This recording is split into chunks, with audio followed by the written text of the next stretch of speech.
Hey everyone, welcome back to Pretending with Dice. As always, I'm your host AJ. I'm super honoured to be joined today for another one of our interview episodes by someone a little bit different from the people that we've been having on recently. YouTube and Twitch superstar and co-host of the Spawn Chunks podcast, Pixlriffs, aka Johnny. How's it going? It's going very well. I'm delighted to be somebody a little bit different, and having listened to a few of your recent episodes, I think I'm going to provide a bit more of a different perspective. I am the relative novice when it comes to the world of D&D, but I have other worlds that I occasionally inhabit, as do we all. So it's just good to catch up, man. Yeah, it's been a little while. I was trying to think of how long we've known each other, and we definitely met at college in like 2003. When did I start there? Brock was 2003, 2005, I think, we were at college. Yeah, and we definitely met sometime in first year, I've got to assume. So I guess we've known each other for like 15 years, but then time has just flied. We haven't seen each other for at least a decade, and goodness knows now, ain't nobody seeing nobody else. No. So, as we like to say here, because of the situation. Yes, exactly. So it is nice to be able to catch up, at least audio wise, with somebody I've heard of but not spoken to for a while. Yeah. I mean, like you say, it's probably been 10 years, but I feel like then I'm always seeing you on like popping up on Twitch and YouTube and everything. So it's that thing of like we haven't really spoken for quite a while. But I kind of feel like, no, Johnny's doing this, and occasionally I'll pop into a stream and say hey and stuff, and so it doesn't. Yes, the old thing, it kind of like doesn't feel like it's been that long. We are two really ships passing in the night, kind of thing. Yeah, no, totally. It's been a while since we've sat down and had a good old chat, and it's funny because we've ended up moving in quite similar circles with podcasting and everything like that. I feel like we've both come at it from two different angles, but ended up somehow in the same place. Yeah. I mean, I kind of, our listeners will know this. Because I tend to say it almost every time. Is I did the previous podcast of this Sup Dude for 5 years, which wasn't really related, and then I've kind of moved towards this. And it's interesting to see sort of. You kind of went the YouTube route with what was it originally? Wiki Riffs, wasn't it? The music thing. I think deep cut right there. I've got your volumes 1 and 2 still on my music player. One of the few people who went to Bandcamp and downloaded that. Yeah.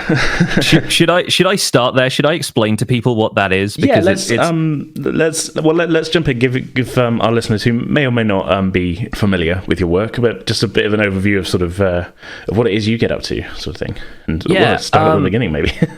Well, I think of myself now as a full-time Minecraft content creator, and what that effectively means is I run a YouTube channel, a Twitch channel, and a couple of other projects related to Minecraft, but it is now my full-time job. Been doing this for close to 2 years. I think in July it'll be 2 years of having quit my job and gone into YouTube and Twitch content production full-time. Yeah. I also co-run a channel called the Hermitcraft Recap, which is a weekly recap of everything that happens on the Hermitcraft server, being one of the more popular YouTube multiplayer Minecraft servers, full of career Minecrafters who've been doing this for years and years. Yeah. And I also co-host the Spawn Chunks podcast, as you mentioned at the top of the show, where me and my buddy Joel, who lives over in Canada, have been basically doing a news and discussion podcast about Minecraft every Monday since mid-2018. We're up to about 130 episodes of that now.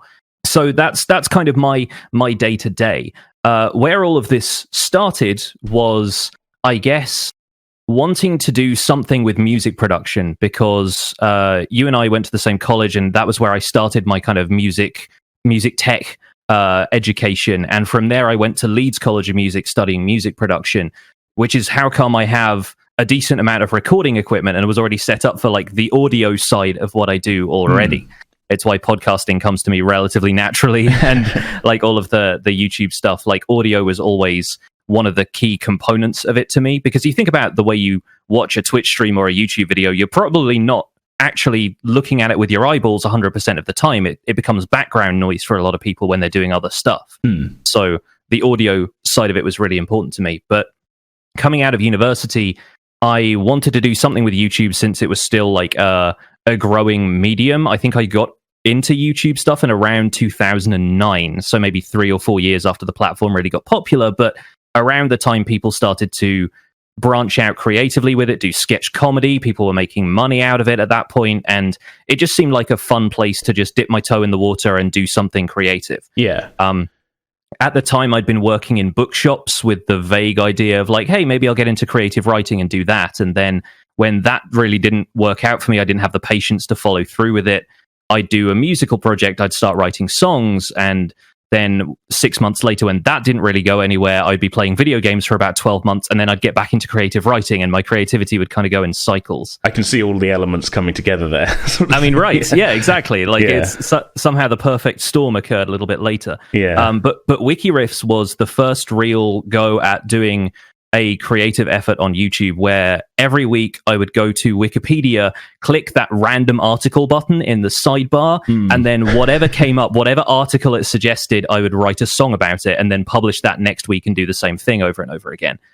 And it was an idea that sustained me through basically about 4 or 5 months of unemployment at that stage. I was also getting to know my partner at the time. My partner is American, and they lived out in the United States back when we first met, and so I went out to visit them. Couldn't really work while I was over there, so I ended up just kind of messing around on the guitar and whatnot, and doing some songwriting. Yeah.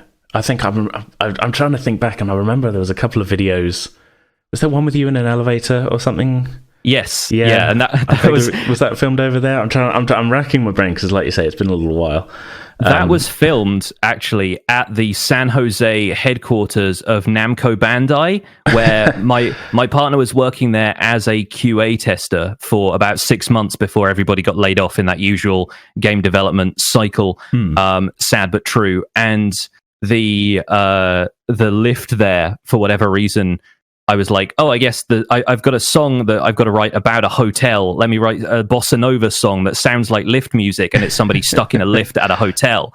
And yeah, so I ended up filming that in a completely unrelated lift. Yeah, but it worked for me at the time. I don't know why that one stuck with me, but probably because the elevator music style of it maybe gets stuck in your head. I don't know, yeah. But I wrote a song about a Gaelic football team, which they then started singing on the terraces at their club, and it was a very small club, so it didn't really go anywhere from that. But it was just kind of hilarious. The mild internet notoriety that I was gaining from that, but in the end, that ended up with, I think, less than 1,000 subscribers to the channel, and I did a couple of collabs with people who are of a similar size, and it was fun.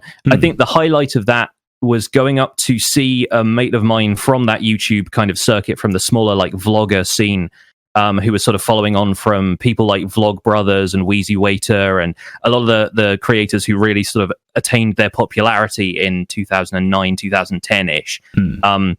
I went up to Glasgow and did a gig to help him like launch his album kind of locally. And we just did a gig in like the basement of a cafe somewhere, and I was singing people songs about random articles from Wikipedia, and They seemed to really like the concept. But that was the only live gig I ever did as Wikiriffs. The legendary Wikiriffs in Glasgow live. Yeah, exactly. Live experience.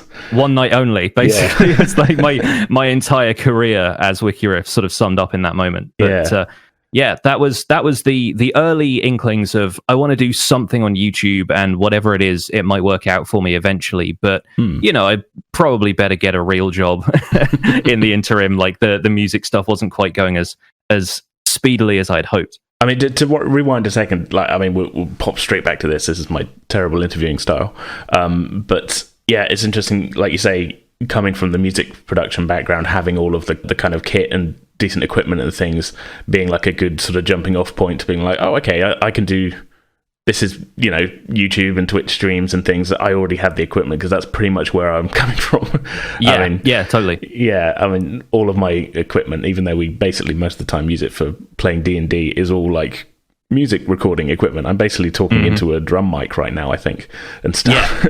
Yeah. No, I started out with the condenser mics that you use to record the overheads on drum kits, so like cymbals and stuff like that. I ended up with a matched pair of those, and then realized I only really need one of these, but it's a good quality microphone for vocal presence, and that's really all I need to do most of the stuff that I was doing at the time. And obviously recording commentary for YouTube videos, for gaming videos, required a lot less setup and a lot less, mic positioning, all of that kind of stuff. Like I wasn't recording instruments at that point. I was just recording my voice. And so that kind of felt like a natural refinement of the skills I already had. Was like, well, let's just pare everything down to me talking into a microphone and then the gameplay stuff recorded separately. And yeah, that didn't come along until a little bit later. In the meantime, my only other claim to fame, and I love rolling these out occasionally because you find out through sharing these with people that other people have just done some noteworthy but bizarre stuff. For a while, the most popular thing I had ever done online was I wrote a Shakespearean sonnet version of Thrift Shop by Macklemore. Okay. And I'll see if I can dig up the Tumblr post. Yeah. But it was somebody had found like one of those, Twitter accounts that tweets out stuff in faux Shakespearean language or something, and they tried to do a take on Thrift Shop, and it just wasn't work. It wasn't very good. It wasn't very well like formed, and it wasn't iambic pentameter and all of that stuff. And then I think it was even one of the Green brothers, one of the guys from Vlog Brothers, reblogged it on Tumblr and said, this isn't in iambic pentameter, it sucks. And I replied to that with a full Shakespearean sonnet version of Thrift Shop that is still one of my favorite things I've ever written. And within a couple of weeks, it had like 400,000 notes on Tumblr. Like everyone had like reblogged it and liked it and added their own kind of, OMG, this is hilarious. Tom Hiddleston should read this on the radio kind of. And yeah, it was one of those things that, again, that little taste of like internet success that keeps me coming back every so often is just like, occasionally I can do things that are popular. You just have to be there at the right time and sort of win that internet lottery of suddenly all of the eyeballs are on this at the same time. I mean, Tumblr is one of those places that it's just, I don't think I got into it at the right time, and now it's too late. Sort of thing. Yeah. I mean, Tumblr has kind of had its ebbs and flows, I think, over time. And you see platforms like TikTok doing now what Tumblr was doing then, and just being the place everybody goes to share the media they want to share and the silly dances they're doing and hashtag things with super long descriptions of whatever's happening. And Tumblr is still a lively community, I think, mostly dedicated to fandom stuff now. Yeah. But then there are a lot of different avenues for that. I feel like I tried it and I couldn't. I sort of bounced off of the whole kind of, I don't know whether it was the format or the dashboard kind of thing or something. It just didn't click for me, so I kind of just didn't go down that route. And it's it's weird. It's a place for media sharing, and sort of in the same way that Twitter was for microblogging and retweeting stuff back in the day. Tumblr was there for that, but with more media. And yeah, it worked for some people, it didn't for others. My other Tumblr project, have you ever watched Neon Genesis Evangelion? Oh, yeah. Yeah. So my other Tumblr project was finding people who had posted about just finishing the original series of Evangelion and reblogging that with the gif of everybody clapping at the end and saying congratulations. Nice. And so anytime anyone was like, I don't know what the heck just happened, I just watched episode 26 of Evangelion, like it took this weird turn at the end where it's just like a series of images with philosophy 101 over the top of it. What is happening? And there was me just like, congratulations! Clap, the congratulations clap. GIF. Exactly, then, yeah. No explanation. Just a deeply ironic take on the Evangelion stuff. But that was where I was at creatively around that time, and that has long since fallen into disuse. But occasionally I revisit it just for laughs. Yeah. So the Wiki Riffs thing then was coming to sort of a little bit of a close, would it be fair to say? Or so the next move there was to sort of did you go straight into doing kind of Minecrafty type stuff at that point, or was there more? I didn't in the end. I was working at the time. I sort of Wikiriffs tailed off. The creative energy for that sort of died off while I was working for Disney Interactive in Brighton. They used to have an office in more or less central Brighton where the majority of the staff there was moderating and doing online support for the kids' online game Club Penguin. And so whenever I introduce this, I always tell people that, if you were on Club Penguin, I probably banned you at some point because I may have done. Someone's got to do it. Exactly, right? And so, yeah, a lot of because a lot of online sites are used to a culture of being moderated by volunteers, it is assumed that a lot of the moderators on Club Penguin were just members of the public. Yeah. I mean, I guess technically we were, but we were also employed by Disney to do the moderation stuff. And so while I was working there, the creative energy died off again, and because I was working in a place that was, had a culture around gaming, I got back into the cycle of playing video games for 12 months. Yeah. And while I was there, one of my colleagues basically did competitor research projects every now and again, just on games that kids who were of Club Penguin age would also be playing, just so we could understand what kids were talking about when there was certain online chat around games like Minecraft or like, any other bits and pieces, just pop culture artifacts, Yeah, so you've got the context and whatnot. Exactly, yeah. And that was my first real introduction to Minecraft, was somebody giving a presentation about Minecraft as it was in, I'd say, 2014-ish. Fairly early on, then. Yeah, like relatively. I mean, the game was 5 years old at that point, but in terms of the progress it had made as a cultural phenomenon, I knew about it, but I hadn't really seen what it could do. And one of the first videos he showed us was somebody building a 1-to-1 scale model of the USS Enterprise. And I went, oh, it's that kind of game then. It's more of like a creative sandbox kind of thing, instead of just a bunch of people making rude shapes out of blocks. And yeah, my interest in Minecraft was peaked at that time, and I'd always sort of admired it from a distance. But then another coworker ended up giving me his Xbox 360 because I think he was getting an Xbox One around that time. They were starting to come out. And it red-ringed some, 6 months later, I think, sadly. But his gamer tag was changing, and he was like, you can probably still use my old account. It's probably still, logged in on there. And so I had a copy of Minecraft that I could play on there. So I would come back from work and play Minecraft on my Xbox for a couple of hours a night. And it was my first real, foray into more modern gaming anyway, because I just hadn't been able to afford to get an Xbox or a 360 or any of the more recent consoles. I'd gone from a PS2 to an Xbox 360 at that point.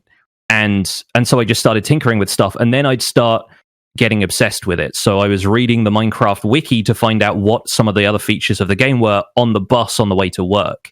And it became clear to me that this was obviously like a sandbox game, but it had this survival mode that was incredibly compelling, because you have to struggle to find resources, and you end up building stuff that just seems like such an achievement after you've had to gather all of the resources from where you are around you.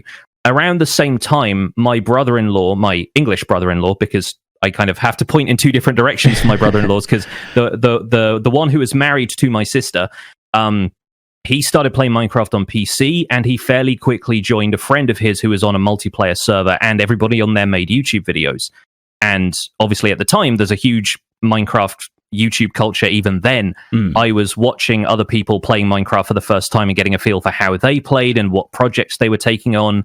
A lot of people who were just goofing around, but some people who were taking it a bit more seriously and doing storylines, and you have the early Yogscast stuff to look at. There's so many different avenues for Minecraft at that stage. And Rob, my brother-in-law, said basically, you'd probably be really good at this YouTube Minecraft stuff.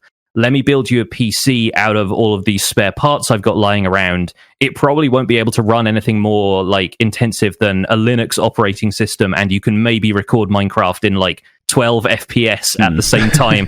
But at that point, it was my first step into video game production stuff and making YouTube videos around that. Yeah. So that was the early days, was like a PC held together with cardboard and string, more or less. But just hoping that it's all going to turn out sort of watchable, I guess, is the... Yeah, and it is still fairly watchable. I mean, those videos are still on my YouTube channel. They are at 480p resolution. The music is too loud. You can't quite hear my commentary in some places. I haven't quite figured out the ins and outs of it yet, but the seed is there. Yeah. It was planted at that stage. And when the Xbox died, I at least went, well, I can play Minecraft on the PC now. Just switch chairs, I guess. Yeah, exactly. And at the time, because I had thought for so long that YouTube gaming stuff, because I'd watched bits and pieces of it, you had to be somewhere that had a budget for equipment. You had to have external and internal capture cards to be able to capture any gameplay. A lot of the gameplay then was done on consoles because the PCs couldn't handle running a game and recording it at the same time.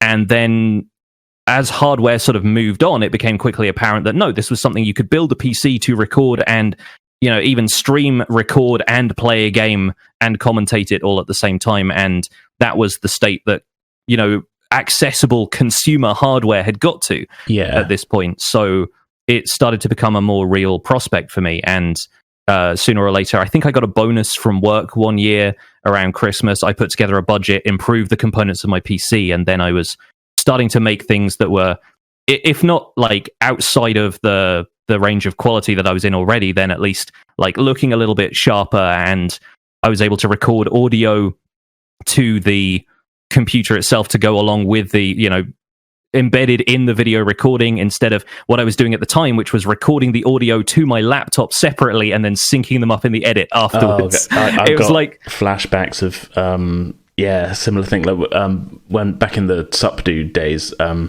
friend Jason, who's on some of our D&D stuff on here, and I did a series where we were playing through Dark Souls, and even then I wouldn't have even, like, even though I had a quite beefy computer, I totally get what you mean about, like, it didn't even cross my mind that, like, okay, we'll do everything at the same time.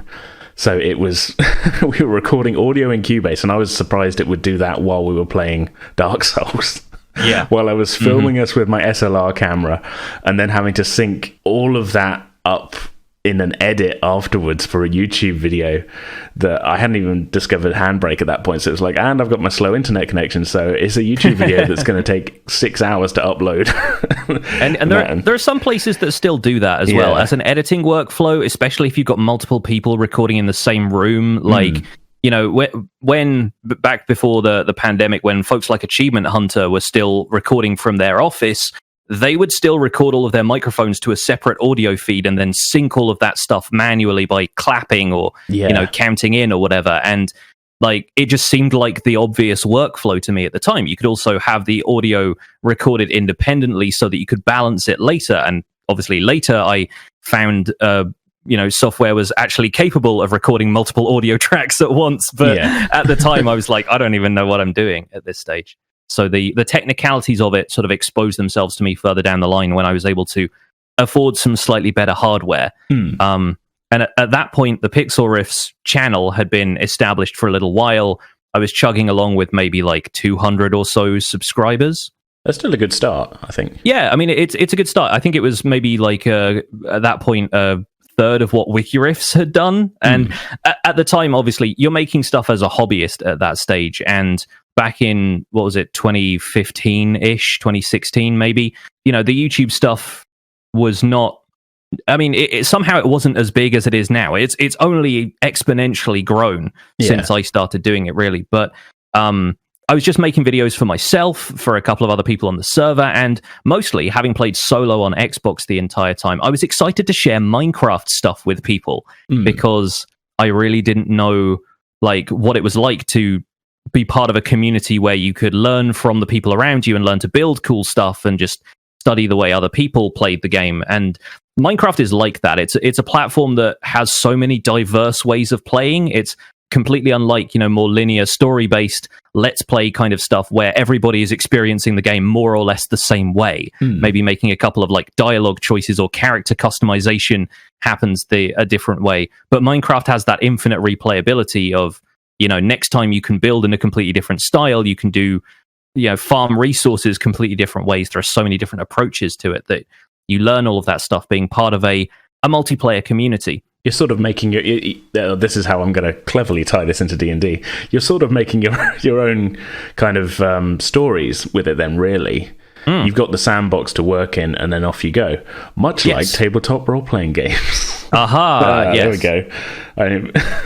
I've vaguely tied it back to our thing. But yeah, we'll definitely get to more of that later as well.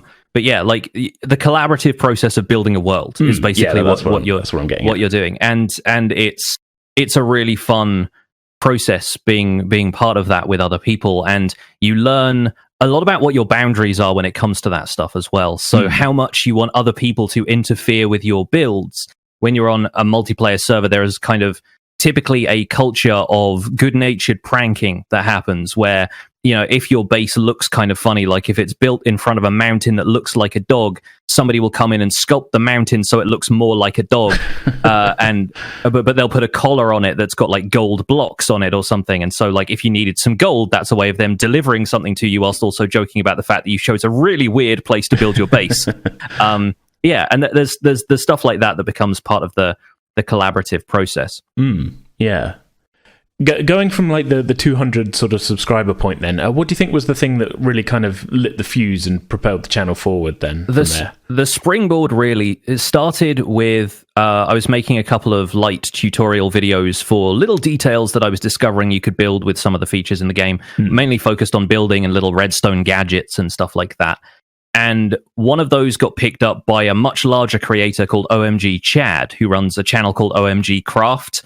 And he does lots of little light, very accessible tutorials about how to do bits and pieces within Minecraft. And he did a spotlight for my channel, which was the first time he'd ever done something like that. Suddenly, overnight, I went from having 200 subscribers to having about 7,000. Oh, wow. And yeah, like it literally happened like the morning of that day. Like I got a message from somebody on Skype that was just like a shocked emoji or something. And then I was like, what? And then I went to YouTube and found that so many people suddenly started subscribing, and I went, oh, okay, like this is, again, that little taste of internet fame started to creep in.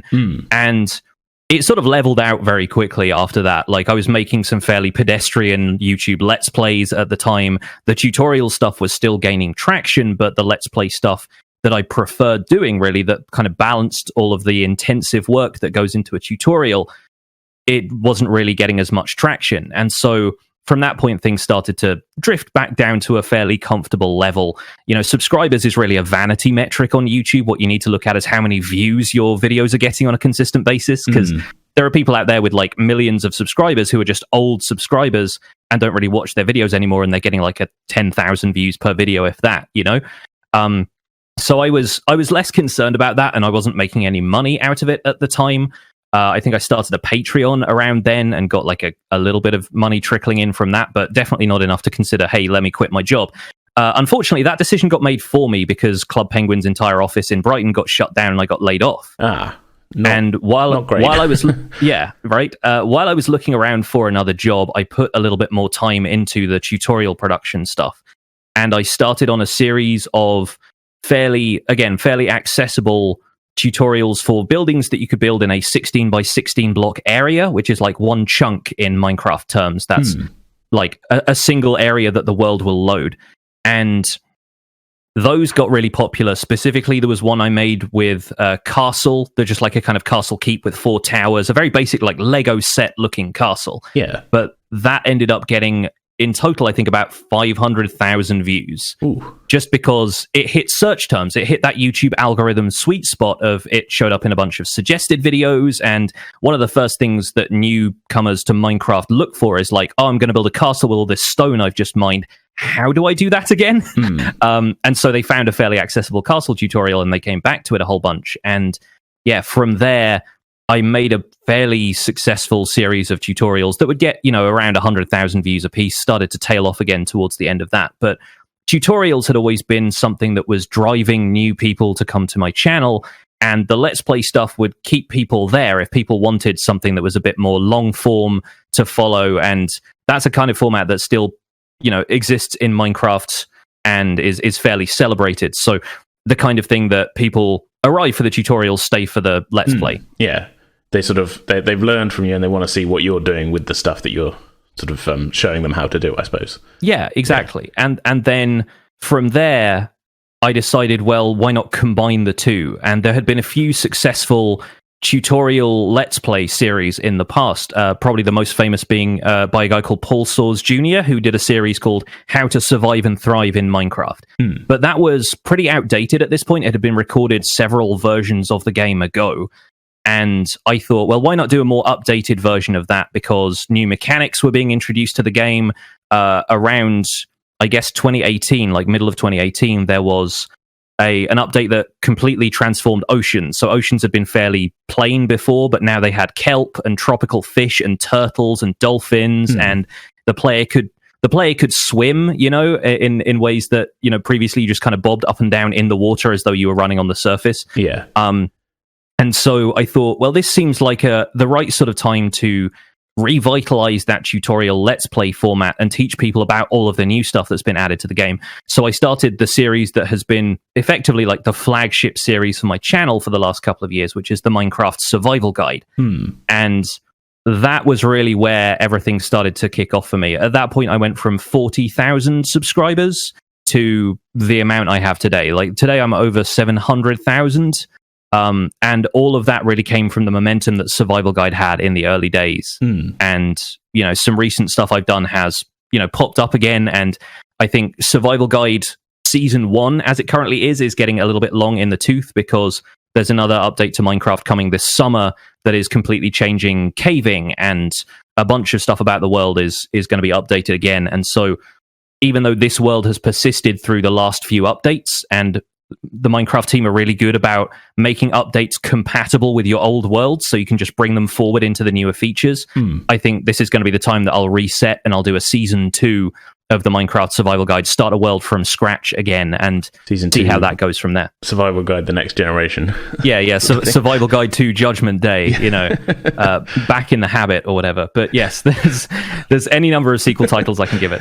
Yeah, awesome. Okay, so at what point then did you make the sort of jump onto doing Twitch stuff as well? Because obviously I see you on there working on the Survival Guide world. I think seems to be a fair few of the streams I see pop up. Yeah. At what point did that sort of come in as like, okay, I'm going to do this as well as the YouTube? Twitch was always kind of a side project for me, and I still think of it as like YouTube is my home, but Twitch is a nice vacation.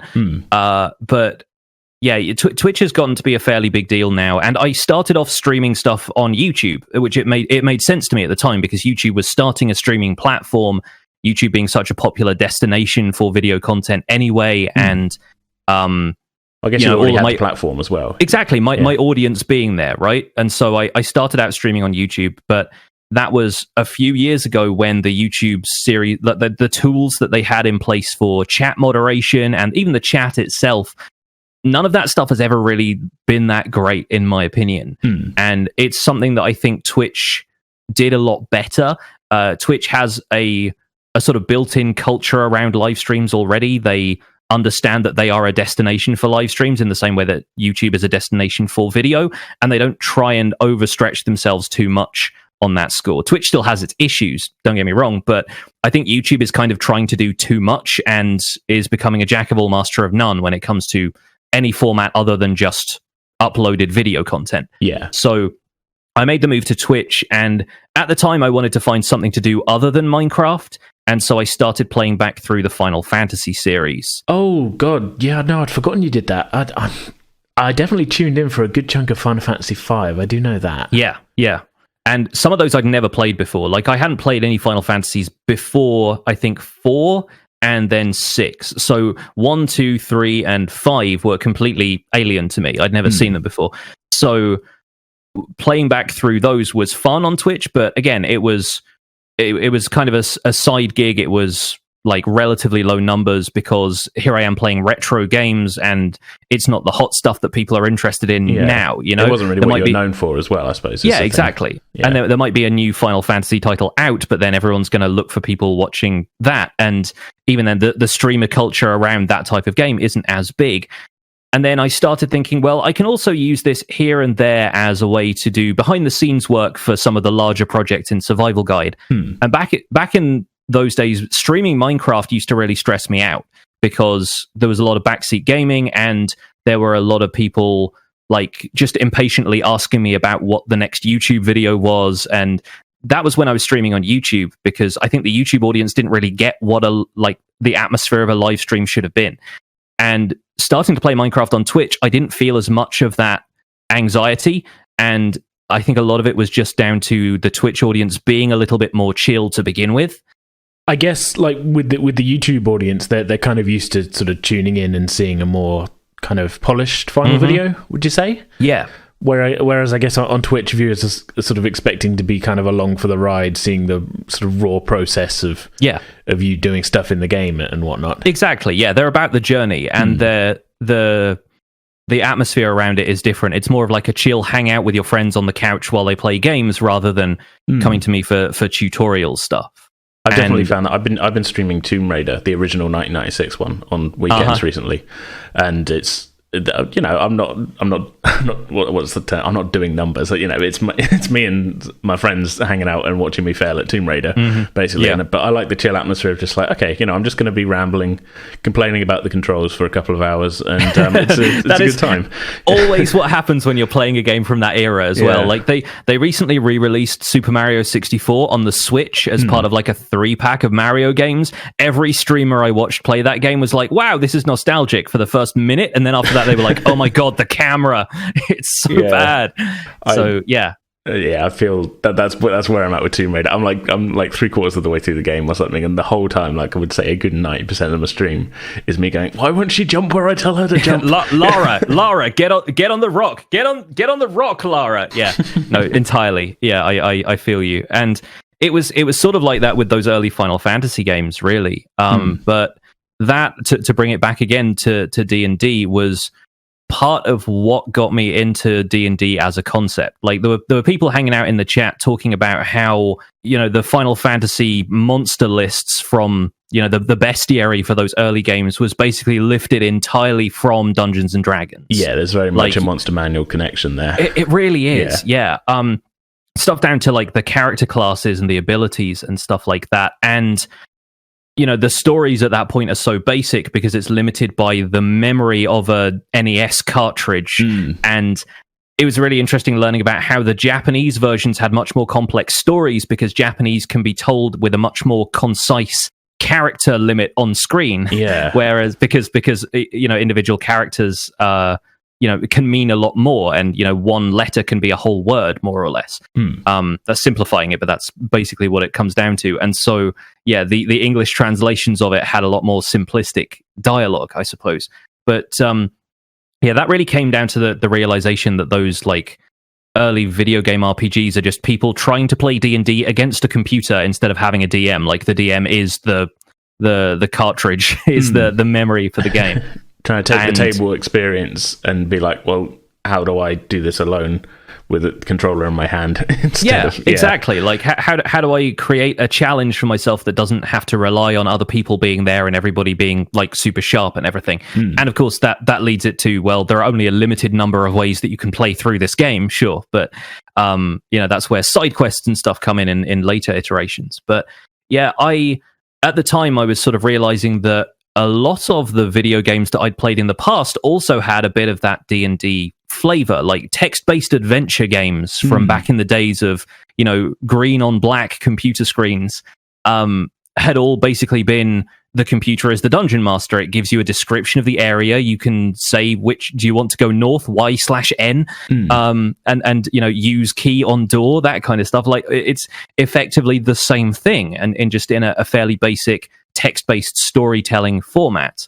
And I don't know if those games ever got as sophisticated as combat, because I was like 5 or 6 when I first started interacting with anything like that. But yeah, it was a time when I sort of started thinking about other creative ways, and the creative writing urge coming back a little bit, but being so invested by that point in YouTube Minecraft as a career, but not seeing the storytelling angle really work out for me there, that I thought, how else can I branch out into that? And it was also around the same time I started listening to D&D podcasts.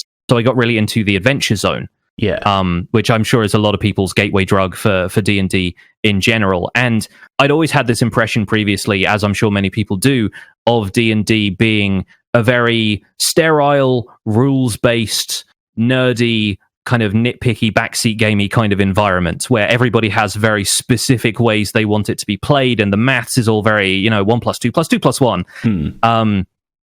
And hearing the Adventure Zone have this incredibly irreverent take on the genre, and them not really knowing what they were doing and just kind of like seat their pants in their way through most of it, but having a really fun time as they were doing it, it just kind of kindled that spark in me of like, oh, okay, D&D can be something that you don't have to attach all of these stakes to.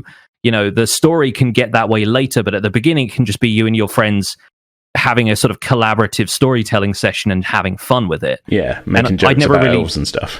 Exactly. Like, I'd never really seen that side of D&D before, and so that's what kind of convinced me to give it a go myself. I feel like that's one of the things that the rise of kind of D&D podcasts and like long form streams like Critical Role. I don't know if you've ever watched that. Yeah, I've seen a few of them. Yeah, I feel like they've kind of, and it's only welcome really for me, because this is my preferred way of playing, is to do the sort of a dice roll occasionally, but we're having fun, and it's in the title of the show, pretending with dice. Yeah. Sort of bringing the kind of role playing side of things more into sort of focus, whereas like you say, I mean, I kind of historically I was kind of aware of D&D when we were when growing up and stuff. You hear it referenced in as a sort of, it's one of those nerd games kind of thing. Meanwhile, I'm over here with thousands of pounds worth of Warhammer going, I mean, right? D&D. Yeah, and I feel like the media representation of D&D has a lot to blame for that. It's the kind of the Big Bang Theory, look at those nerds kind of way of doing things, rather than actually celebrating it in the way that is unironic and doesn't have this implied third party, fourth wall break. The audience is just laughing at these people doing this. And I think even like the IT Crowd episode of Dungeons and Dragons is kind of like that, where it's all about like them getting overly emotional that this fairy queen won't like love them or whatever, and it immediately jumps to a bunch of nerds wanting to role play having sex with characters because they can't get any themselves. Like there's always just allusions like that being thrown around, making them the butt of the joke more than anything else. Yeah, exactly. The reality is it's a really fun pastime to have with friends, and nobody wants to portray it that way because it can so easily be the butt of the joke. I mean, I can't help but think that that's probably turned a lot of people off from trying it, who maybe would have given the chance, would really enjoy playing that kind of game, but they're just looking at it as like, oh, that's weird nerd stuff. I don't want to get involved in that. It's just a bunch of people sitting around in the basement who can't get can't deal with the real world sort of thing. Whereas but like you say, these it's a people real will fun happily time. These people will happily watch the extended editions of all the Lord of the Rings movies, but they're like, doing that myself? You're like, no, you can literally be the characters on screen in your imaginations, sure, but what are imaginations for if not this? For sure, yeah. And as I say, the sort of, it's being brought more, I think, into the kind of, I don't want to say mainstream yet, but like more kind of to the fore as a sort of thing of like, no, this is, look, we're here as a group of friends having fun, and this is how we're having fun, and it's a good time, rather than like we're all showing up to angrily sit in the dark and roll dice at each other sort of thing.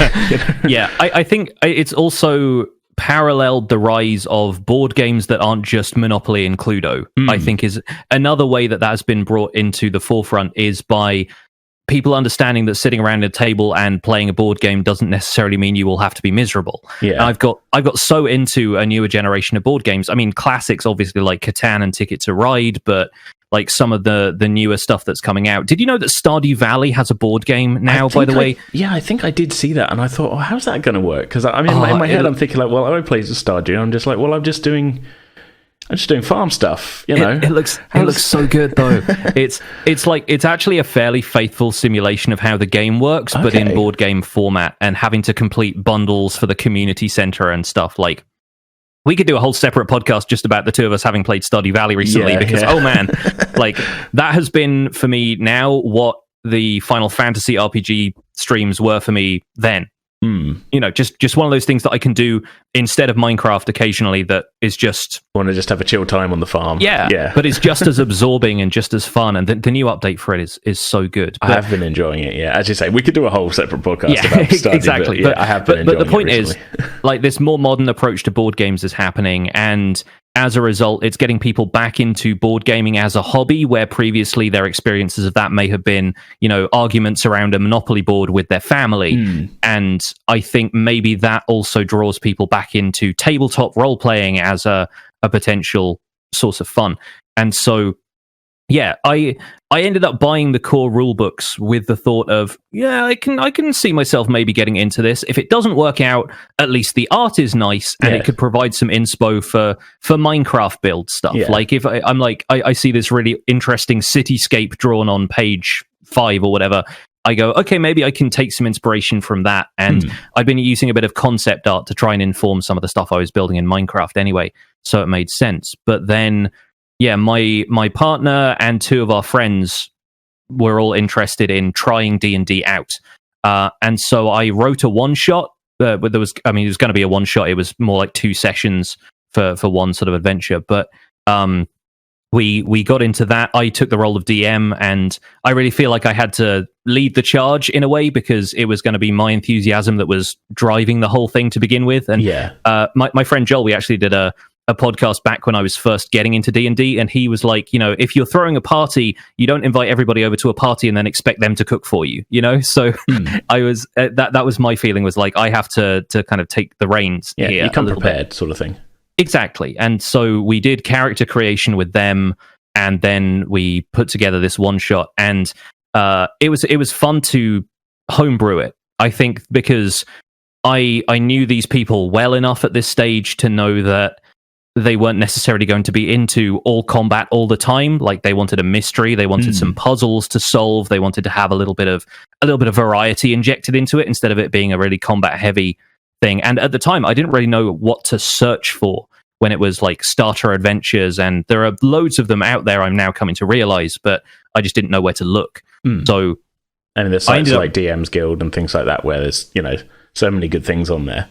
But I'm with you. I like homebrewing. That's my jam, kind of thing. I'll be the first to say, I was coming at it from a similar mindset to you. I'm not really into like just combat focused slogs through a dungeon. A dungeon is fun every once in a while, but I'm there for the role playing. I'm there for the and it's long term listeners will know that's where I lean to in the edit and how I'm running adventures. We've had whole like multi-episode bits of our of our D&D stories where it's just like, there's no combat, nobody's using anything, any of their spells or stuff. I just want to see what happens when these guys get drunk in a pub and start sniping at each other. Because that's what's funny to me, is the fun character interactions in character sort of thing. That's why I'm here. It's all about and setting up the in jokes and stuff as well, because that's the stuff people remember and laugh about afterwards, and like the fond memories that you carry through an entire campaign and longer. In this first adventure, the characters ended up getting tied up in a cellar by the tavern master, who was basically behind the whole evil plots that was going on. And to escape, the druid wild shaped into a horse. And he has now developed basically the character trait that he turns into a horse when he is startled. I love it. And so like anything happens, like the lights suddenly go down and everyone's like, oh, gasp, kind of panic, and then lights come back up. There's just a horse standing there, and that's his character. And there's some really fun like jokes came out of that. And it's just making those memories, those sort of references and in jokes, and the camaraderie that comes along with that is infectious. It definitely starts to build as you do it more regularly as well. It just the freedom it allows as well, of just being like, okay, I have, as a DM, to be like, okay, I have a blank canvas. What type of story do I want to tell? Or like, what situation do I want to put these people who I know well, and I know what their character's playing? What do I want to see how they react to that? And that's a big draw to me, to be like, I have an idea for a storyline, but just the wild extra element of like, but I can't write what any of the people in the story are going to do. That's fun, and that's something that I think my players, for the most part, have been. I don't want to say like playing into my hands, but they've certainly not been as unruly.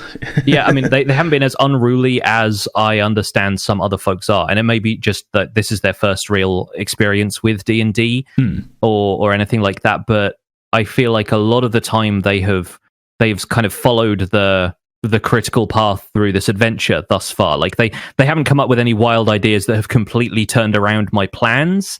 And in some cases that's just because I want things to go a certain way, so I've been spoon feeding them bits and pieces of information that don't really take them too far off track, or that a lot of the time their interests align so well with mine that I'm writing stuff specifically knowing, okay, I think they'll go along with this and they'll enjoy it, but also they don't really know that they can, overturn this table and throw a chair at the nearest guard and start a fight, and all of that kind of stuff that we could role play at the time, and that I might have a couple of notes scribbled down just in case they do that can take it in a completely different direction. I think part of it is that I think, as you say, with the whole kind of the video games being like an attempt to take a game like D&D and go like, how can I put this on that. It has had that unfortunate side effect where they've got, obviously limited things.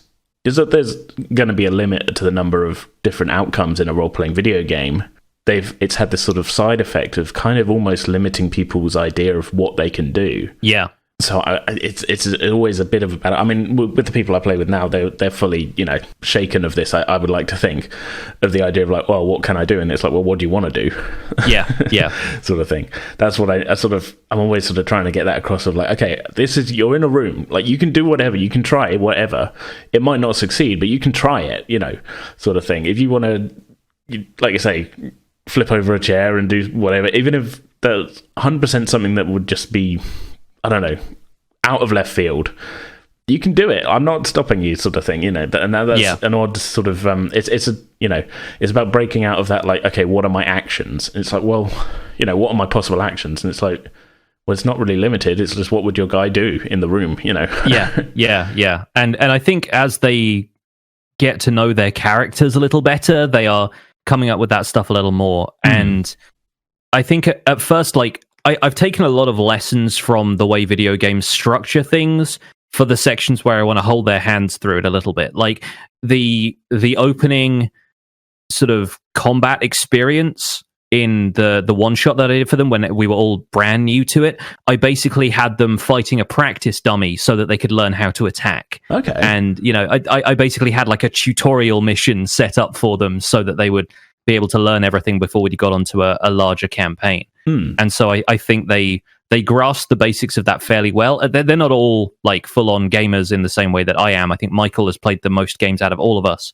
But yeah, I think we've got more of an understanding of what they can and can't do now, and they're just trying to feel their way through this place. I think a lot of the time, maybe this is the atmosphere I've set for the campaign, but it's also the atmosphere I expected that they would like to have. They're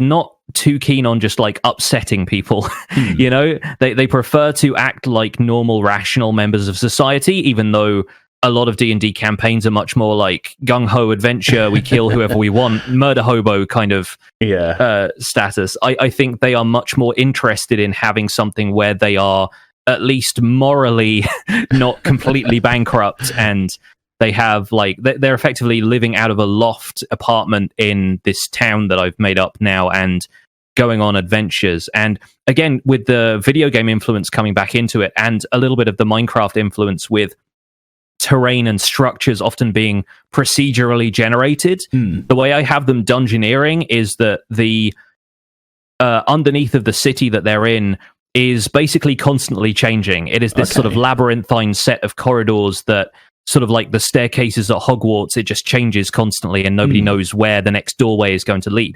And effectively what that is me procedurally generating a dungeon for them.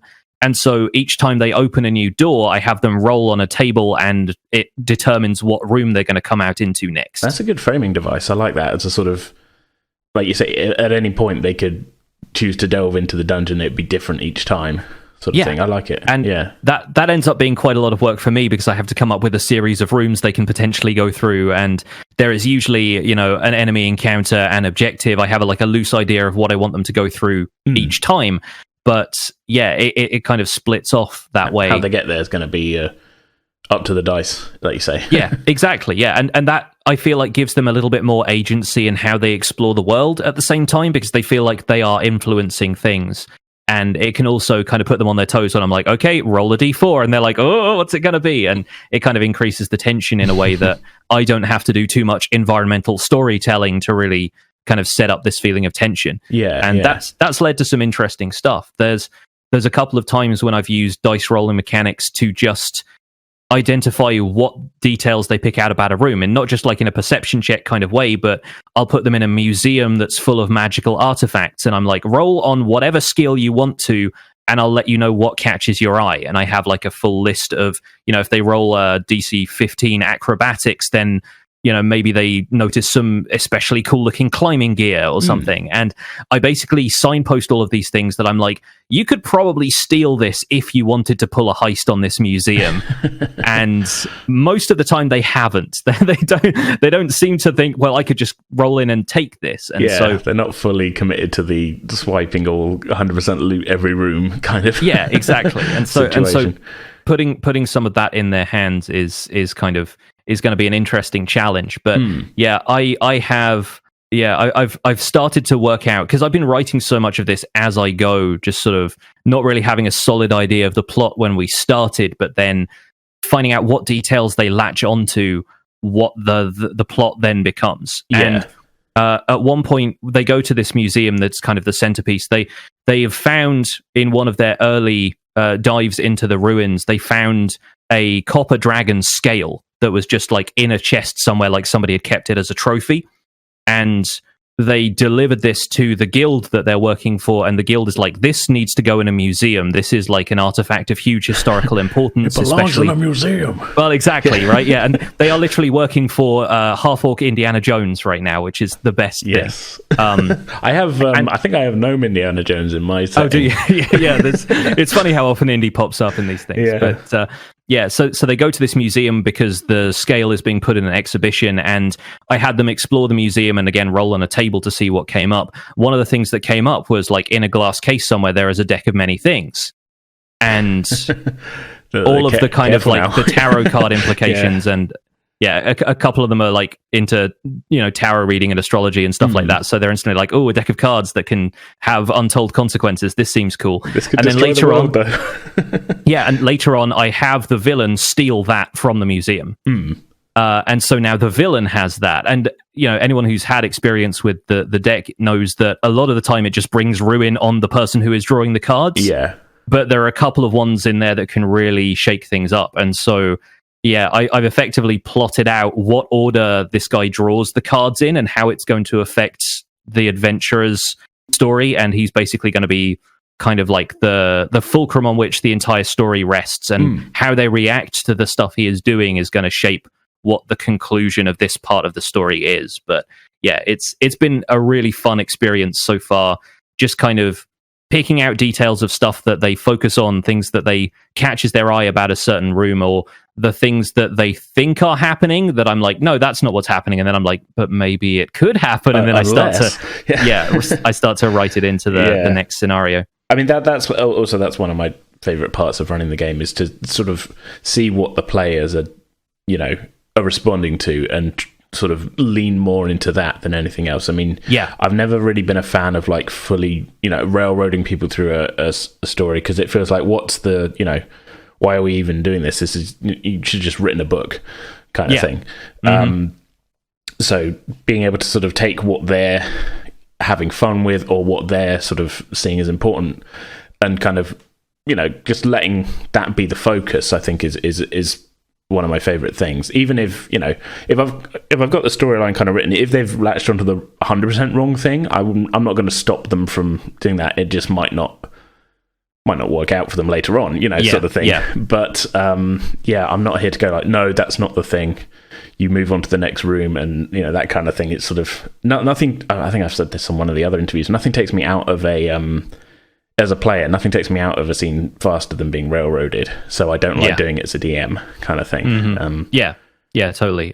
One of the other examples of this coming up for me was, I wrote a kind of, could have been a throwaway character of a bard who is effectively like the cartoon annoying bard who accosts them as soon as they arrived in this city and promises to give them a tour, and throws out a bunch of witty lines.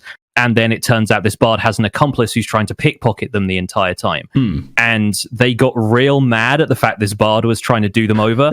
And now my partner's character rolls perception basically anytime they're in public to see if the bard is around. In case he's following them, sort of thing. Exactly. Like I'm like, I have to come back to this. Like, they have to have a greater significance to what's going on, which is something I'm still trying to like piece together. But they definitely have been like an accomplice to several things now that is it's going to be a really interesting payoff. There's a long tradition of like throwaway characters becoming way more important just because you know, the little minor encounter you had planned, just either the players really love them and you're like, oh god, all I had was a name, like, and suddenly scrambling to be like, I need to this needs to become a fully fleshed out thing, or the players really didn't like them and, like you say, are constantly on the lookout for them. So then you're like, well, I need to put them back in, you know, because for one thing, it's funny, and two, you know, just to, you know, because there's gold to be mined here, sort of thing. You know,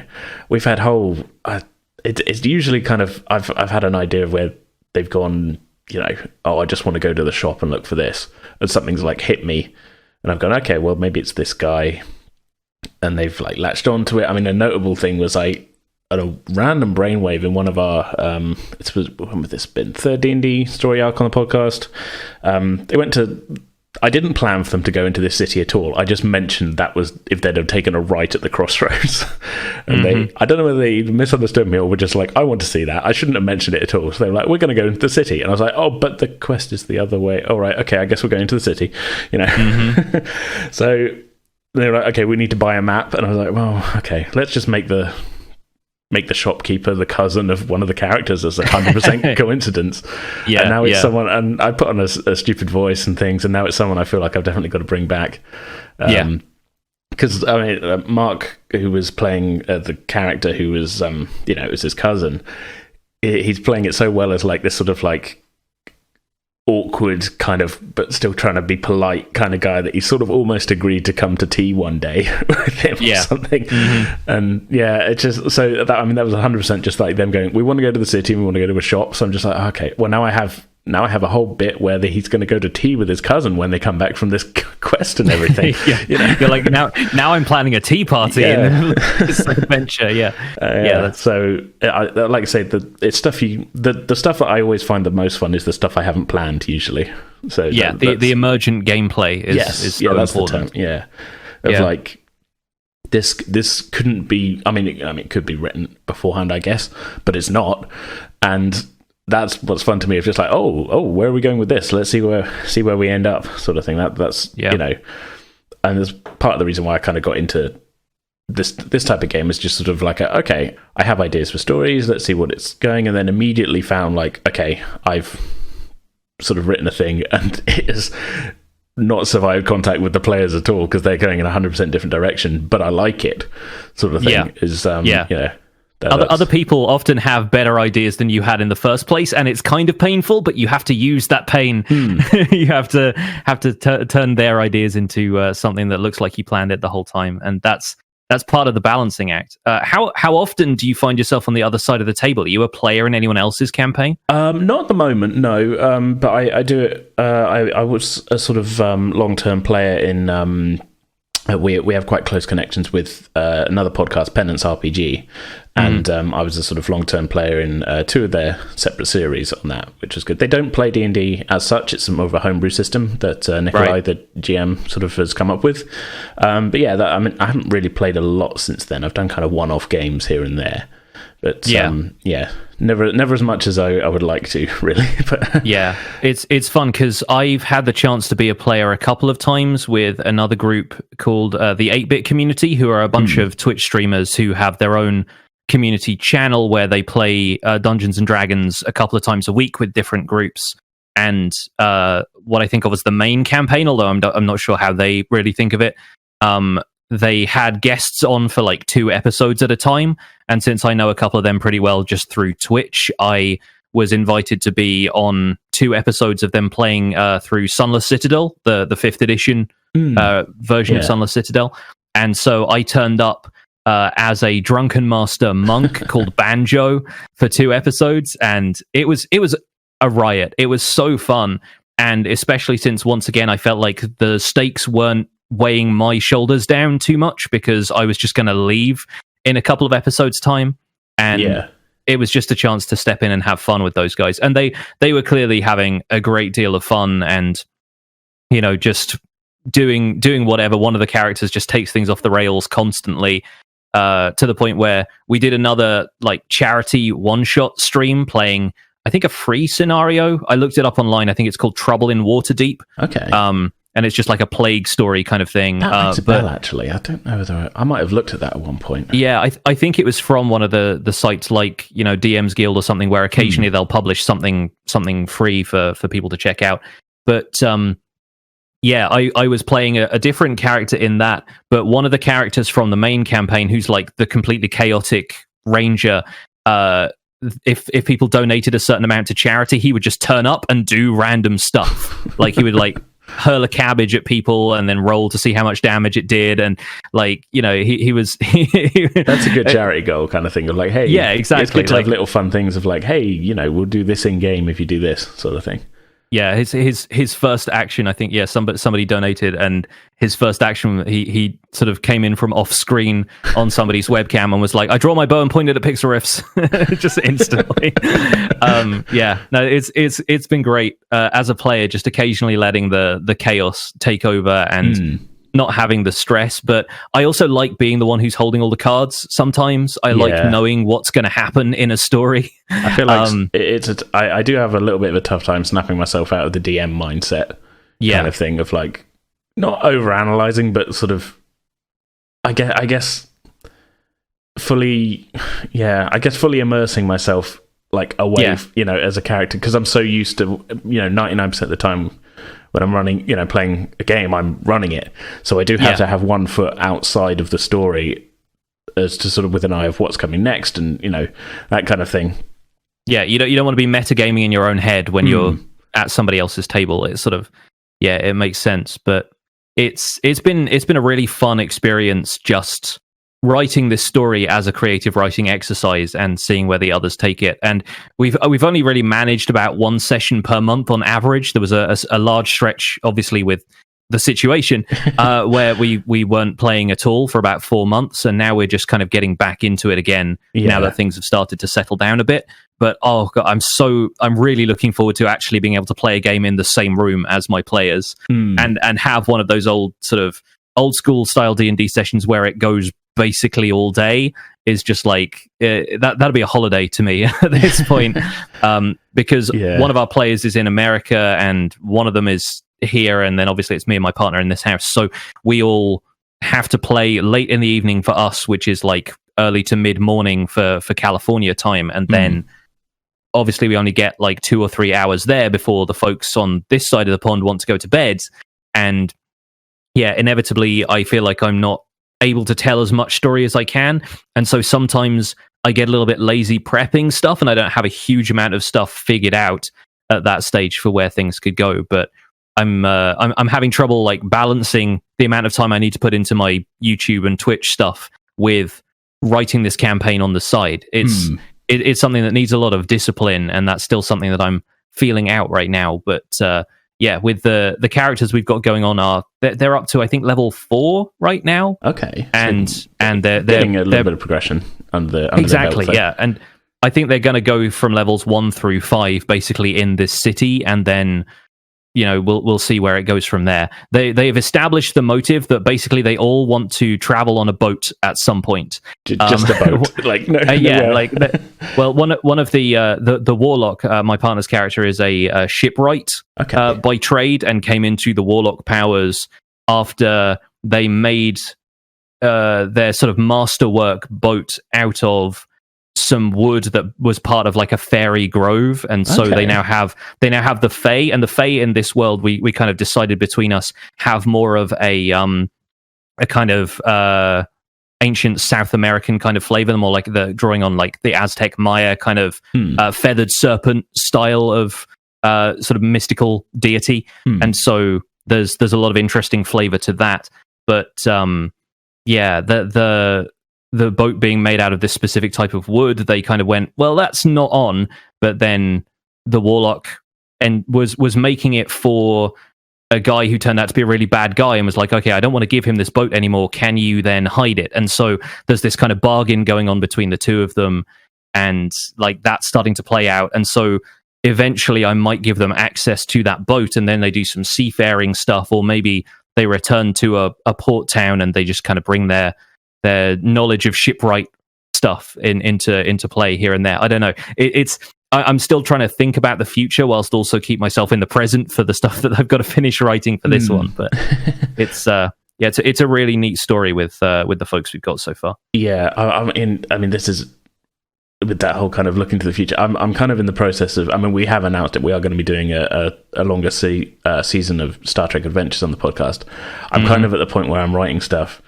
And I'm like, I'm coming up with like real fun, like, oh, this would be a great storyline, like, you know, this would be a couple of episodes down the road and things. But I'm tripping on the hurdle of like, how am I going to start the season? Yeah, like, the beginnings are always a little bit hard to navigate. I've got the framing device. I know what ship they're on and everything. I just need to have a reason to get them out of space dock.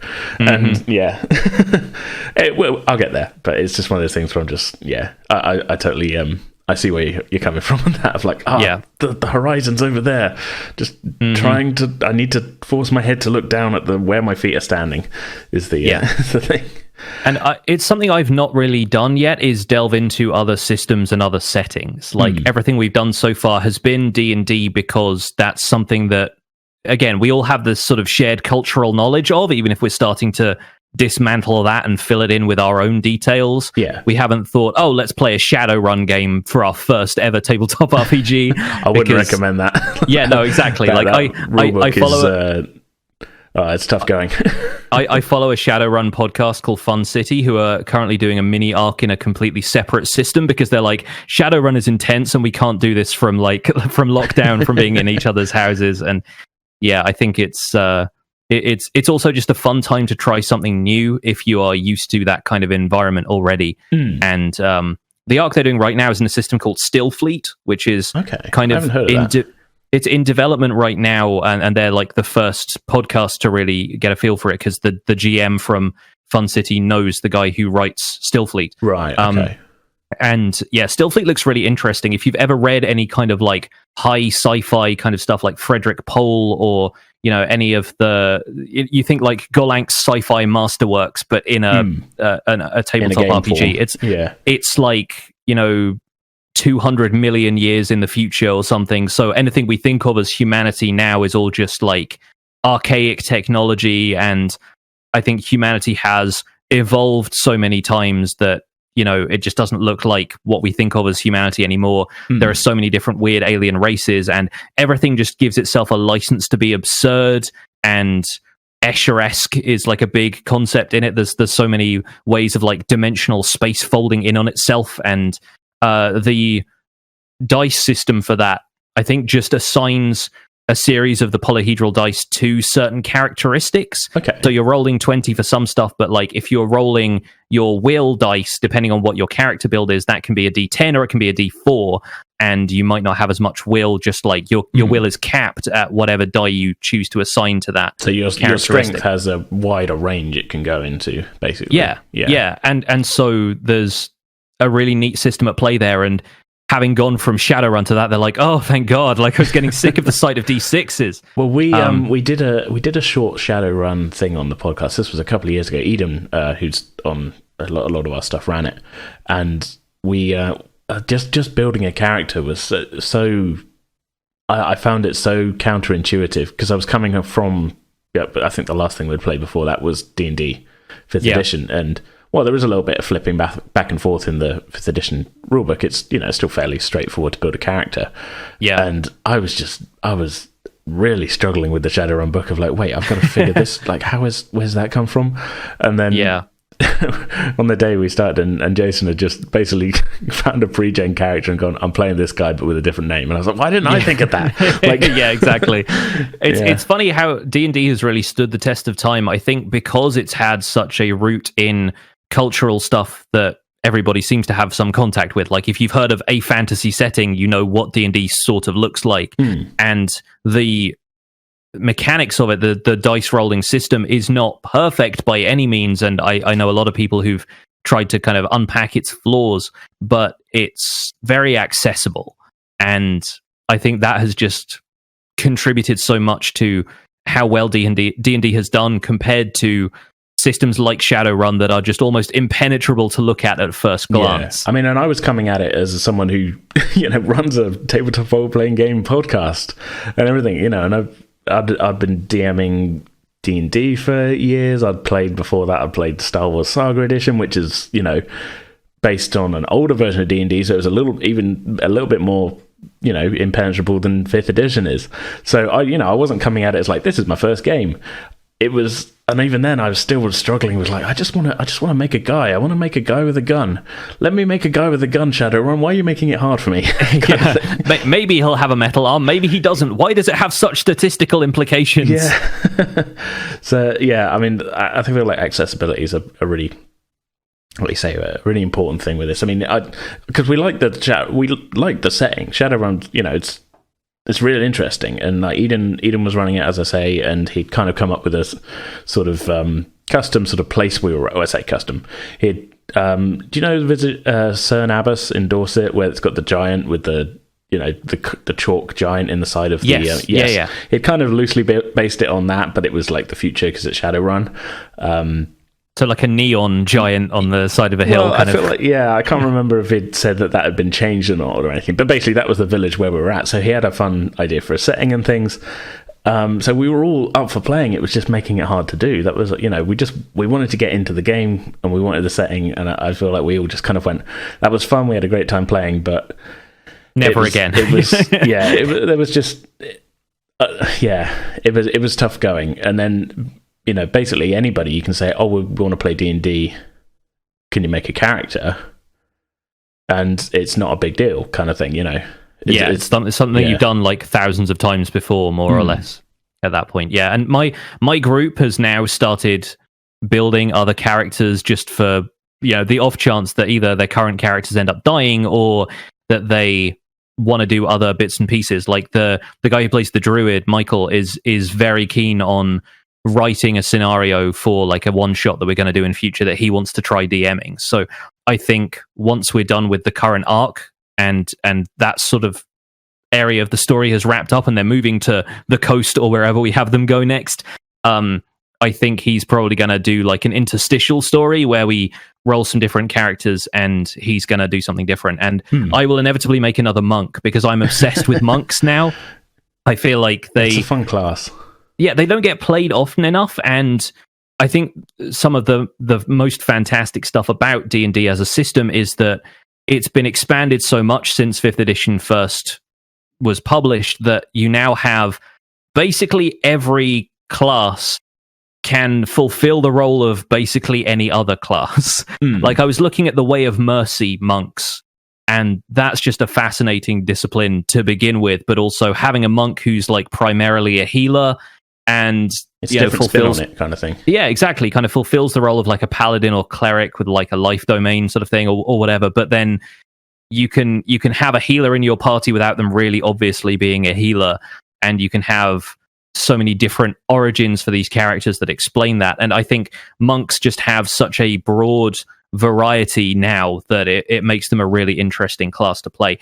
I have a DMPC monk in our campaign because there's only 3 player characters, and so initially I thought, let me throw in a sidekick for them, so at least they have a 4th character there just in case I haven't balanced the combat right, because I was still kind of new to it. And he's kind of become like a beloved member of the group now, which I feel like I really want to introduce more PCs, but I don't want to throw him under the bus or like have him. I don't want to have him leave the group just out of nowhere, because then they'll be really sad about that, and I don't want them to be sad. I know it's kind of like it's inevitable at some point that their hearts are going to be broken, but I like this character a lot as well. But to avoid him just being like the NPC that they ask and has like the answers to all the questions because it's me, I made him a Kenku. So for a start, he couldn't really communicate anything to them to begin with unless he'd heard it already. And then I decided, if he's going to be a monk, I'll have him have taken a vow of silence. It's really just complicated that extra step further. Yeah, exactly. And so effectively, like he's good at being a background character, and because Kenku, I think in the lore, often take their names, or people give them names based on like whatever sounds they make kind of frequently, and so he is just called Silence. And I thought that was a pretty badass name for a monk to begin with. But he's also just kind of there in the background, helping them in combat sometimes and like communicating with them in sign language instead of talking to them. But I kind of got my fascination with monks from that. And then they came out with Way of the Astral Self, which was the new the Tasha's Cauldron of Laughter subclass. I have got the book. I just haven't really done a real deep dive into it. I love some of the stuff they're doing in Tasha's. It's really great. I've got this problem where I buy all the books and then put them on the shelf. Yeah, right. They look very good next to each other, all in a row. But Way of the Astral Self, effectively like you can use key points to channel them into astral projections of limbs that you can then use to enhance attacks like your flurry of blows, and like there's a few different mechanics that they get involved with. But I thought it would have been really cool because Kenku have this fascination with flight, and because they've been cursed to no longer have wings, one of their like primary motivating factors, if you want that for your character, is that they want to learn to fly at some point. They want to be able to fly, and they covet that more than anything. And I thought it would be really cool to have an astral self monk who is a Kenku but can manifest wings. And so maybe instead of using it as a combat thing, he can use them to fly briefly, and then I think they disappear after 20 seconds or something like that. I like that. But that's like taking something which has ostensibly been put into the game as like, hey, here's a combat feature, and go like, well, no, my guy just wants to be able to do this.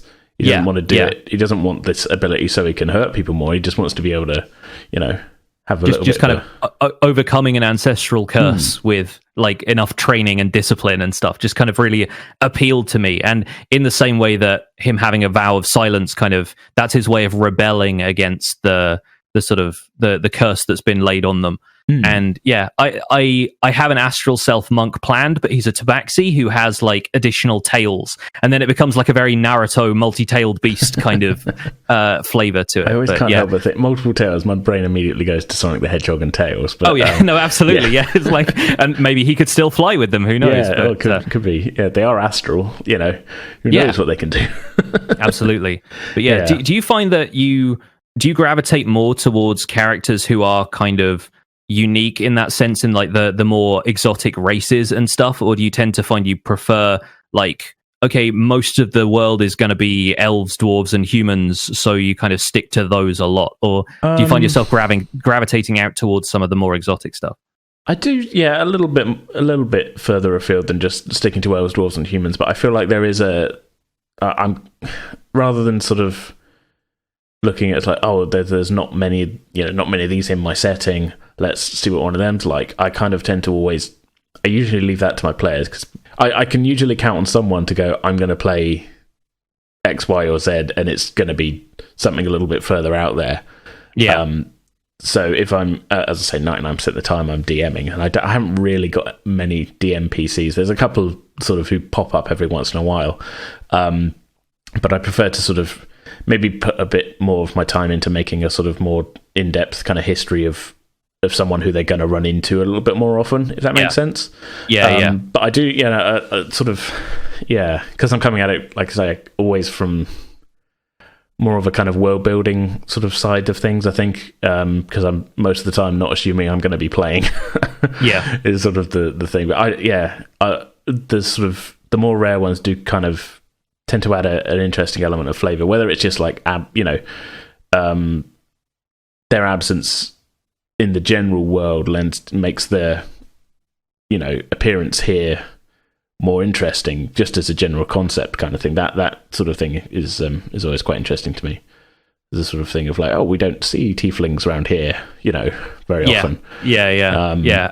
And there's a lot of predefined flavor about like people's mistrust of characters like tieflings, or various characters just being kind of unusual, elves always being aloof all the time about various races, and half elves kind of being like stuck in between. Humans think they're elves think they're humans. I think a lot of that pre-written stuff I kind of dip my toes into occasionally, but not really having the time or the energy to explore so much of the lore that has been laid out for D&D already. I'm much happier figuring out how characters in my setting are going to react to people, and by and large, them being in a fairly sizable like metropolitan city, they are encountering all kinds of stuff, and so I can just throw whatever character out there. Like I had them meet a hag who's in the employ of the guild at one point, just so the hag could explain what the Deck of Many Things did.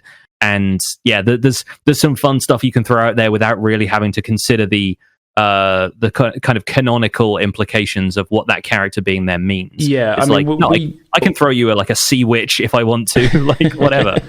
Yeah, I mean, we always play when we're playing D&D on the podcast. We're always in our own setting, so I'm not having to refer too much back to sort of this is what people in the Forgotten Realms think of this. It's always just exactly. like, these are the gods of Dragonlance in particular, or whatever. Yeah. I mean, we had we occasionally do world building episodes on the podcast.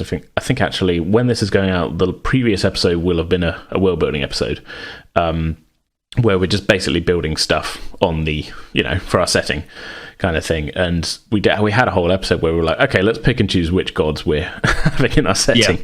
Let's declare our affiliations now. Otherwise, this and 99% of it was just like, well, that's a cooler name, we'll go with that one. Sort of thing, without really feeling too beholden to kind of pre-established lore in regards to those. I mean, there's some that I'm not going to throw out everything because there's some cool stuff that's been written. But at the same time, it's my own setting, so I want to make it my own thing. Sort of thing is very much that's part of the fun of doing homebrewing, is going like, well, no, this is, I don't have to refer back to anything written in a book that I paid probably too much for. I can, this is my thing, Yeah, exactly. All those books can stay on the shelf for a little bit longer. Yeah. I honestly love, the thing I love the most about Tasha's, though, is I wanted to put more puzzles into the game at some point for these procedurally generated areas, but I am terrible at writing puzzles myself. I had a couple of good ones that, it's funny, going back to Tomb Raider, this is a weird full circle moment, I guess, but there's a bit towards the end of Tomb Raider, spoilers if you haven't played the 1996 Tomb Raider. I'm up to the Egypt level, so I'm getting there. Yeah, turn up to one of AJ's streams to see what I mean. But Saturdays, 2 p.m. Towards the end, there is a puzzle where you walk into a room and there is a doppelganger of Lara that appears on the opposite side of the room. And it's really weird because it doesn't say anything, it doesn't do anything. Shooting it doesn't do anything. It looks like it's shooting at you, but it doesn't necessarily hurt you. You can't pass through the room because it will mirror your movements. If you walk into it, it walks into you. And effectively, you just have to use the environment to figure out, there's a pit on the other side of the room that is not on your side of the room. So if you walk over a certain way, then the thing falls into the pit and then it gets stuck there and you can pass through the room. But it's a really eerie puzzle right towards the end. And I basically rewrote that to be like a series of clay figures that wouldn't let my characters cross a room, but I didn't give them like the pit, or maybe there would have been one, but they didn't roll high enough perception to be able to see. Didn't notice the pit, yeah. Exactly. And so then I had the characters effectively just figure out which of their abilities they could use to get out of the situation, but I didn't have a solution in mind. So occasionally I write the first half of a puzzle and I let the characters figure out what happens. Which we think it's this. We're like, yeah, that sounds about right. Yeah, it's going to work every time until it doesn't, and I always have to try and make it feel like it is like you got the right solution, or you got like a solution that I had in mind. Yeah. And so, I don't want to let the mask slip and be like, no, I actually didn't figure this out. They don't listen to this. But it's my job to put you in situations, and then, who knows. But Tasha's has a really great section on writing puzzles. There are a couple of puzzles in there that you can adapt, and tips for how to make them easier or harder depending on the difficulty level you want to impose on your characters. There's some really good resources in there, and that's what I crave. Like, if anyone's listening to this and has good resources for that from online, like for writing puzzle rooms and stuff, like escape room stuff even specifically, I would absolutely love to hear from you. If you want to at me on Twitter, like 100% fine. Like DM me on Instagram, any of that. I'm very keen on finding more resources like that. I feel like in a very awkward turn then, that's a very good note to point people towards where they can find you online, and all your stuff, I guess. Yeah, so you can find me online at Pixlriffs, Pixlriffs. That's at YouTube, Twitch, Twitter, and Instagram. You can also find my podcast, The Spawn Chunks Podcast, at thespawnchunks.com or wherever you listen to podcasts. I also do the Hermitcraft recap on YouTube. You can find that through a quick YouTube search because the URL is nothing to do with Hermitcraft recap. We couldn't get the custom URL, or the custom URL was set up when it was a different channel. So it's got a complicated history, but that's also another little side project I do related to Minecraft. I don't really do any D&D stuff online except with my occasional appearances on the 8-bit community's D&D stuff. It's largely an offline hobby for me, and I expect it will stay that way. But my New Year's resolution for 2021 was to play more Dungeons and Dragons, so I might be popping up here and there. I'll be mentioning those on Twitter when I do. Well, maybe we can get you on for a one-shot at some point. Absolutely, would love to. Yeah, if it's D&D, then I'll be down. If it's any other system, maybe give me a chance to research it first. But I won't just be like, hey man, we're doing Shadowrun. We're doing Shadowrun tomorrow. Are you cool? Yeah, bring your metal arms and an entire bag of a gallon bag of D6s. I want to do more D&D one shots this year. I'm terrible at running one shots because, as previously said, I tend to go like, oh, the players are doing a fun thing. Let's watch. And, and before I know, it's like, well, this episode is going to be 4 hours long if I do this, so this is not going to be a one shot. Oh yeah, the charity one shot we did turned out to be an 8-hour long live stream. Oof. So I have been through the ringer with that stuff. I have more stamina than I gave myself credit for. Yeah. So keep an eye out then for maybe potential appearances. So thank you so much for joining me. This is an awkward ending, I guess. I'm all for awkward endings, man. It's been a pleasure. It's been an absolute joy. Being on somebody else's podcast for a change has been great. So thank you very much for having me. Yeah, it's good. I should probably give out our own links and things. Please do. As always, you can all find us on Facebook, Instagram, and Twitter at Pretend with Dice. I say it every time. One of these days, I'll remember to post on the Instagram. It's going to happen one day. You can join us on Discord, the links to which are in the contact page of our Podbean site and also in our Twitter bio. If you feel so inclined, we have a Ko-Fi page at ko-fi.com/pretendingwithdice. So thanks once again so much for joining me. This has been a lot of fun. It's good to catch up and just chat D&D stuff as well. It's just it's been too long since we've been able to catch up. So I know. See you in 10 years for the next episode. We'll tune back in 10 years. Yeah. Okay, so we'll see everybody next time, and have a good one, everybody. Peace.